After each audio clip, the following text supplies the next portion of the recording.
Hey friends, welcome back. It's your lucky day today. I'm not going to make you stare at my ugly mug while I do an introductory segment to this video with the camera facing me. And I apologize for doing it this way. I know I should be using proper software like OBS Studio for screen recording and narration, and I still have not made the time to learn that or proper software to do that. So I know this is annoying with me holding the camera in front of the computer for this type of video. Hopefully, if you're interested in the content, you can suffer through with me one more time here, and I will try to learn proper software, which is fairly complicated for doing this kind of stuff in the future. So I want to talk about running multiple instances of WSJT-X and some configuration of WSJT-X for receiving weak signal digital modes, especially on 2200 and 630 meters. Let's just talk briefly about the topics I want to cover today. How to set up multiple WSJT-X instances. A little bit about waterfall configuration for these slow modes. A little bit about the WSJT-X noise blanker for FST4 and FST4W, SWL mode to save screen space, and a parent Doppler spread display. We'll cover each one of these, and I'm probably going to have to do this in segments and keep putting the phone down because my arm is going to get tired holding this up and doing this recording. So those are the subjects I wanted to cover today. The reason for multiple instances is that there are several variants, several modes, a couple of modes and several variants or different speeds of modes that are used down here. If you want to be able to receive everything, you're going to need to have multiple instances. Now, last night was very poor. Propagation wasn't good, and I had some noise, and so I've only received signals in three of these six 2200 meter instances that I have up here. This one on the left probably looks like a typical configuration to you. It has a QSO mode type screen. It's on FST4W mode, 900 second TR period, and has the waterfall down here below configured. And as you can see, I did receive multiple CQs from K9KFR on that one overnight. This one over here on the top, these are in SWL mode to save screen real estate. I'll show you how to do that in a bit. This one would be Whisper 2. Normally I do receive some stations here, including DC0DX on Whisper 2, but I didn't last night with the poor conditions and the noise. This one is FST4W with a 120 second period. Again, no signals there last night, but often I do have them. This one is FST4W with a 300 second period. I did receive some, including G4SDG last night. And then we have this one, which is FST4W 900 second. And I did get one of R2BM last night. Normally I have a lot more DX in this. It was not a good night. And lastly, FST4W 1800 second period. And I would recommend running all of these that I just mentioned on 2200 meters if you're serious about catching all of the signals in the DX that are out there. And we will talk about some other features of these here in a bit as well. So let's get into how to set up these multiple instances first of all. In order to get these to work, you're going to have to set them up in a specific way. Let's come over to my other monitor where I have the shortcuts for these in here.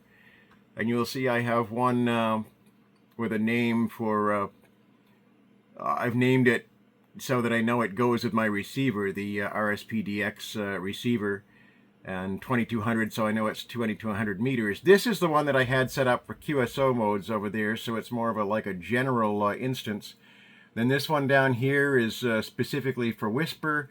This one's for FST4W 120 second period. We do use these abbreviations like FW120 for these. This is the 300 second, the 900 second, the 1800 second.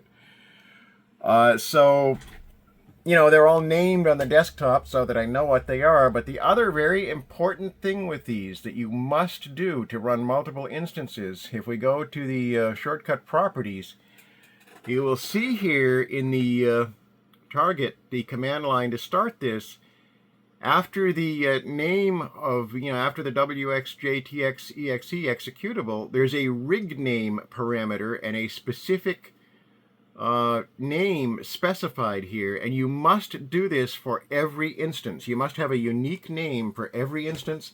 You cannot have any instance that does not have a rig name parameter, because I guarantee if you try to do that running more than one instance, at least one of them will hang up during the decode phase, and it will not come out of that hang up condition. You need to have a rig name parameter specified for each of these, and I'll show you how to do that. This one is called, the rig name is 2200 RSPDX. It's my general, QSO mode configuration. If I were to get out of there and go to this one for Whisper, for example, let me get down to properties here.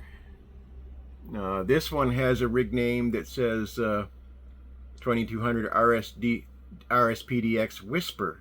So a different, name in here so that WSJT-X can manage all of these instances. So let's talk about how to do this. Also, I should mention that all of these instances are fed from a common audio source. If you have a conventional radio you're using to do this, this may be a typical sound card input for your audio source. If, like me, you're using SDR software with a SDR, it may be a virtual audio cable, which is the case for me. And I will just pull up my SDR software over here, and this is configured for multiple bands, so don't worry about this. If you're just doing one band, you won't have quite this much complication. But over here in the settings for this, if I go to audio, the audio device is set to one that I've custom named in Windows, 2200 playback, which is a VB cable virtual audio cable. But the SDR software or the receiver is feeding this one virtual audio cable here, which then on the output of that virtual audio cable, all of these instances of WSJT-X are just hanging on the end of that one virtual audio cable, and so they all get the same audio to work with. If we go to File Settings and the Audio tab, you will see that I have it configured for that. It's a slightly different name, but trust me, it is the same one. Usually this is on the other end of the cable, looking at the output instead of the input. So it's configured for that virtual audio cable here, 2200R. If I go to any one of my other instances, and it doesn't matter which one it is, and go to File Settings, Audio again, you will see that it's set to that same audio input, which in this case is a virtual cable. So that's that's how the multiple instances all get their input. You just feed them from the same audio source. So to set this up, first of all, you need to make a shortcut to WSJT-X on your desktop, a new shortcut, and I'll configure a new one here to show you how this works. Normally I do this a little differently, but if I do it the way I normally do, it's going to hide the shortcut behind one of my other windows. I'm going to have to go dig it out. So I'll do it this way today. Right-click on an empty, blank space on the desktop. Go to New, Shortcut, and then you want to browse to find WSJT-X.exe. So in my case, it's a little bit complicated because it's buried down in the folder structure a little bit. So I go to this PC, local disk C, WSJT, WSJT-X beta, because I'm running the latest beta version, which I installed in a separate folder, and finally to the bin folder. Now yours is probably not buried so many folder levels deep, but just dig into where your WSJT-X is installed and go to its bin folder, and then scroll down here to find WSJT-X.exe. There it is right there in the bin folder. Right-click on WSJT-X.exe. No, that's not what I want to do. Left-click. You see, I'm thinking of my other method. Left-click on WSJT-X.exe to select it and click OK. And Here, doing it this way, you've already got the chance to add a rig name parameter right here. You've got this command line that's going to start it. So you just put your cursor on the end of that, put a single space, a double hyphen, and then rig name, that's R-I-G, single hyphen, N-A-M-E, an equal sign, and then name this something. I'm just going to call this one, for example, float. So it could be an instance that I could configure and use for anything on the fly, not necessarily tied to a specific application permanently. So once you've got that rig name in, again, double hyphen, R-I-G, single hyphen, N-A-M-E, equal sign, and then the unique name that you want to give this one, click Next. And then you want to give it a name that it's going to be called on the desktop. And I will just go ahead and call this one Floater, for example, because I'm not going to necessarily tie it to a specific, I am going to set it up for a specific receiver and all that right now, but I'm not necessarily going to always have it tied to that. And click Finish. And there you've got your new shortcut on the desktop. And if you right-click it and go to Properties, you will see that it has the rig name parameter there that I added to the end of it. All right, so you need to configure this, of course. So if you start this one up, and it's going to come up over here on the other monitor, and it's going to give me this one-time message here that I can... whoops, I have to first, this is a beta version, so it's always going to give you this little thing that you have to get rid of when you start it. Maybe you don't want to use a beta version for this reason, so, but get rid of that. And that other window timed out on me, but I would have just clicked on Don't Show This Again, and then it wouldn't have bothered me on that. So we're going to need to do some setup on this. First of all, let's go up to File, Settings, and let's get my call sign in here. And let's get my 6-character, 6-digit grid square in here.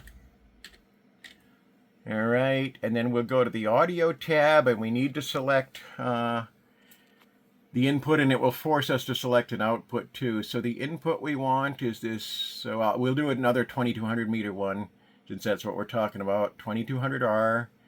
And you need to specify something as an output, even if it's receive only and you're not going to use it. So I just usually set the output to my speakers up here on the wall, just to make WSJT-X happy and, you know, and not constantly complain at me. Click OK. And it is now running, but of course the band is wrong. We're not using cat control, so it doesn't know what frequency we're on. So I'm going to go into here, why didn't that work? It didn't show me the band. Maybe it's because of the mode. Let me go to, for example, Whisper. And yeah, okay, now once we've selected a mode that you would use on 2200 meters, you see you've got, they call it 2190 meters. I've never understood why, but select the proper band. So you've now got that in there. And this instance of WSJT-X is now basically running. You know, and there's some other things you may want to configure. If you wanted to upload spots to WhisperNet, you need to check that. You know, all of this is more or less standard WSJT-X configuration from this point. You know, select your mode, select your whatever other settings you're going to be needing. Let's see, what else did I want to mention here? Waterfall configuration. So, where did this put that waterfall? Well, has maybe it's behind here. Yeah, that's probably what it did. Yeah, okay. There's the new waterfall there. So you'd want to customize your waterfall for this. And for Whisper, you probably want to start at maybe, say, 1200 hertz. And You probably want to go to 1 bin per pixel so that you widen this out as wide as you can. I don't like to run flatten because it doesn't work really well for me, so I'm unchecking that. Probably for Whisper 2, this is a reasonable setting. You see, you've got a reasonable space here for a 2-minute period, which this mode is. You know, so that's a pretty good scroll speed to see signals on Whisper 2 mode. However, let me go over to one of my other instances, like this 1800 second mode here, for example, for FST4W 1800. The waterfall for this, if I clicked on show waterfall, you want it to be much, much slower scrolling so you can see a weaker signal on it. And so for this, I have set the N average to 180, to a much higher number. And you can experiment with this and figure out what works best for you, but higher numbers there generally for slower modes. And here you can see that between each of these lines is now a 30-second period here in a very small space, so that very weak signals will show up. You can also see I have a lot of noise and interference on 2200 meters. That's just a fact of life here, but nevertheless, I do okay getting signals in between. So normally I keep these waterfalls closed for my SWL instances, and I can always pull them right up if I want to see them, like I just did that one. Not a problem. But normally I keep most of those closed. So I did want to show you that. If you want to save screen real estate on this, you have SWL mode.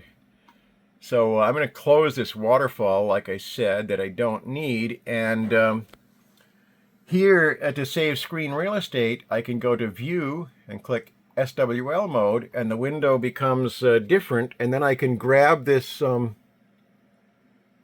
lower right corner and shrink this window right down to its minimum size. And there we have the window shrunk down to its minimum size, so it doesn't take up as much screen real estate, and I can just position it, you know, wherever I want. And so that is how SWL mode works. It you know, saves a lot of space. I'm going to go ahead and close that one. I don't think I need it again. So you see, I have a lot of them in SWL mode to save on screen real estate. Let's see, what else did we want to talk about here? Oh yes, the noise blanker. So WSJT-X for FST4 and FST4W mode does have a noise blanker in it. Now, if we take one of these and get it out of SWL mode so that we can see all of these settings, you will see over here that it has noise blanker, and oddly you will see that I have it set to something called -1, which may seem a little strange. What this does is it throws away a certain percentage of samples with the highest noise power or something in them before it does the decode, and it can really improve decoding. So conventional wisdom on this is that you want to set the noise blanker somewhere between 5 and 10%. See, I can bump this up to 5, 6, 7, 8, 9, 10%, whatever. However, let us look at something here interesting. This is data I compiled from a few nights ago, a couple of nights ago on 2200 meters. These are the DX decodes I got that night, some on FST4W 300 and some on 900. And here here's a column that shows the real-time decode that was reported by the software at the time as the signal-to-noise SNR. But here's the results with different noise blanker settings. I went back after the fact and opened the files, which I had saved, the WAV files I had saved, decoded, checked, and opened them and ran this for noise blanker at 0%, 5%, 10%, 15%, and 20%. And look what happens here. First of all, out of 14 decodes that night, 8 of them did not decode at all without the noise blanker. So over half wouldn't have decoded if I hadn't been using the noise blanker. But look at the ones that did decode with the noise blanker. Here's one that decoded with either 5 or 10%, but not without the noise blanker and not with 15 or 20%. Here's one that decoded with 15 or 20%, but not with any other setting. Here's one that decoded only with 5%. So my point here is, and here's some that decoded only with no noise blanker at all, and it didn't decode with the noise blanker. And that's very typical. You're going to see that kind of thing. My point being that limiting yourself to one specific noise blanker percentage can be a bad deal, because if I'd done any one specific percentage, I wouldn't have had some of these decodes on this night. So that's interesting. So what's that about? Well, that's where this -1 comes in. If you set the noise blanker to the -1 setting, it will first try to decode with no noise blanker at all, 0%. Then it will try 5%, 10%, 15%, and 20%. And if it gets a decode on any one of those, it simply stops and doesn't continue to do the others. For a given signal. If it gets a decode, it doesn't go through the other noise blanker levels to try to get more decodes. Hence, that's why over in the file here, you will see some. Let me bring this back up. For example, let's see here if I can find it. Yeah, here's a good one. This G4SDG right here. At the time, in real time, it said -37 SNR on this, which, it found him with no noise blanker, decoded, and it was all fat, dumb, and happy, and didn't bother to go any further on noise blanker levels. But when I ran it after the fact and tried 5%, it came up with -33 for SNR. At 10% -32, at 15% -32, and 20% -33. So now, again, we're somewhere near the the decode threshold for this, so I wouldn't put a lot of faith in these numbers being exact or anything. They tend to be some errors when you're that close to the threshold. But you will see different numbers with different noise blanker settings there as well. Not that it probably matters to you. So the -1 cycles through the 0, 5, 10, 15, 20% noise blanker settings when attempting to decode. There's also a -2, which is more aggressive and cycles through 0, 2, 4, 6, 8 in steps of 2 all the way up to 20. And that takes a long time to decode, and probably, I don't think it buys you much that the -1 for 5% steps doesn't get you. So I normally always run this on the -1 setting. I think that's what works best for me. So that was the noise blanker setting that I wanted to cover. And one other thing I wanted to talk about is you'll see in most of these this other column, which doesn't even have a heading here, doesn't tell you what it is, with these funny little numbers. That is the apparent Doppler spread of the signal in hertz, or in other words, for this G4SDG, 0.009 hertz apparent Doppler spread. Now, Doppler spread can be caused by ionospheric effects and propagation.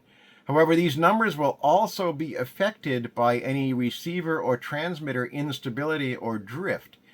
So you want to be seeing nice low numbers here. In fact, if we pull up, and I don't think I have it open right now, so if we pull up the WSJT-X user guide, and we go to the section on FST4, and this applies to FST4W as well. There's a section in here that talks about your total Doppler spread or frequency change or shift due to any transmitter or receiver instabilities needs to be less than the keying rate of the mode listed in protocol specifications. It says here for 1800 second FST4W, that's 0.089 baud, so it needs to be less than 0.089 hertz for reasonable success in decoding this. And it should be even better than that. I had some receiver instability of only like 0.1 or 0.2 hertz here for a while. And when I corrected that, I started to see decodes about 1 to 2 dB lower in level that I had not been seeing before. So it definitely improved the decoder's sensitivity when I did that. So you want to be seeing appropriately low numbers. And the program doesn't display this information by default. And I'm going to show you how to get that in a minute. If we click on protocol specifications and scroll down here a ways, there's this chart that shows you, and here's the keying rate or baud that we want to look at. We come down to the FST4W modes. We'll show you what the limits are, and you definitely want to be seeing numbers that are less than these numbers. Like for 122nd, it would be less than 1.46.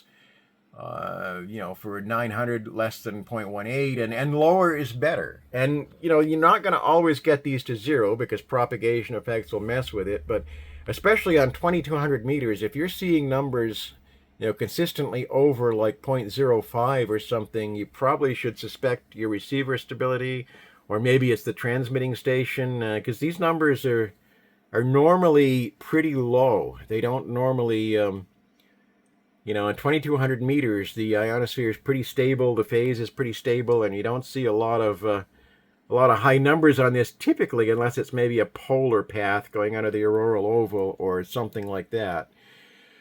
So definitely it's good to keep an eye on these numbers. Now, how do you get them? Because this is a semi-hidden feature that they don't really tell you about. I'm going to put this window back in SWL mode, and it pops back over, remembers its position, so it pops back over there again. So here's how you do that. Let's go back in to navigate back into where the instance of WSJT that I'm running is WSJT-X beta, and its bin folder, and there's a file in here named plot spec. Right here. It's called plot spec, PLOTSPEC, no extension to the file name, just plot spec. If you create that file, it's not there by default when you install WSJT-X, but if you create this empty file, the file doesn't need to have any contents. It must have the name plot spec with no extension. If you create that in the WSJT-X bin folder, that will cause the program to display these Doppler spread numbers that we've been talking about. So, there's probably a trick or two to creating that. I think by default, Windows may not show you file extensions like, .txt or .exe. You need to be able to see them, I think, to create this file, so you need to configure Windows to show you that if it doesn't already.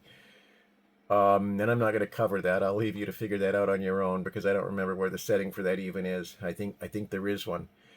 So, normally you would do this in the bin folder, because I already have one in there. I'll show you how to create it just here in the parent folder instead. But you'd normally go into the bin folder, just right-click on an empty space, new text document will work just fine, and you see it calls it new text document.txt. So we don't want the .txt, we want to call it plot spec. So I'll just wipe all this out. I'll call it plot spec with no extension. Whoops. I don't know if case matters or not, but I normally see it all in lowercase, so we'll do it that way. So I'll just call it plot spec, and I'll hit enter, and I'll get this warning message, Windows asking me if I'm sure that I want to change the file name extension, or in this case, delete it, because that can cause the file to not be recognized as a text file, or whatever it was, in this case, text file. I'm going to say yes, and now it has created a plot spec file. So that's how that works. Again, this one will do nothing because it's in the WSJT parent folder, or WSJT-X beta parent folder, instead of in the bin folder. Bin folder is where you want to put it. So that's how you get, and I'll go ahead and delete this file because I don't really need it hanging around here. That's how you get it to report these apparent Doppler spread numbers. Now let's see if I've covered everything I wanted to cover here. Multiple instances, waterfall configuration, especially the scrolling mode for slow modes, noise blanker, SWL mode, apparent Doppler spread display. I think that covers it. So that's That's some information on setting up multiple instances of WSJT-X for monitoring multiple modes, especially on the low bands, 2200 and 630 meters. So I have these 6 instances running here for 2200 meters, over here for 630 meters rather. I have 4 instances running. This is my sort of my QSO mode instance over here on the left with the full setup and the waterfall, and then I have Whisper 2, FST4W 120, and FST4W 300 in SWL mode. And you'll notice these apparent Doppler spread numbers are very high over here, and I don't know. And I don't always decode these stations, especially on 300. A lot of times I see the signal, but it doesn't decode. And I think it's because these numbers are just too high. I don't know if that's all propagation. Maybe at this higher frequency, the ionosphere does mess with this a lot more and spread the signal more. Or maybe these stations don't have perfect frequency stability. I am not sure, and I'm not not commenting on their signal quality because I just don't know. But because of these numbers, it's generally as you get up to this band, nobody runs anything longer than the 300-second or 5-minute mode. The 900 and 1800 are not used up here because probably they wouldn't decode with numbers this, well, they wouldn't decode, I'm pretty sure, with numbers this high, so, or at least not with any kind of consistency. So that's why I don't have the 900 and the 1800 over here. They're just not used on 630 meters. But clearly these other ones up to and including 300 are used. So I've gone through this all kind of quickly. I hope I didn't lose you too much. If you have any questions, let me know in the comments. I'll do my best to answer them, or drop me an email or whatever, and I'll be happy to answer any questions or help you out with any part of this if you're having problems with it. So thanks for watching. Good luck. Hope to see some more of you monitoring these low bands, especially 2200 meters. We can use all the monitoring stations we can get. So see you next time.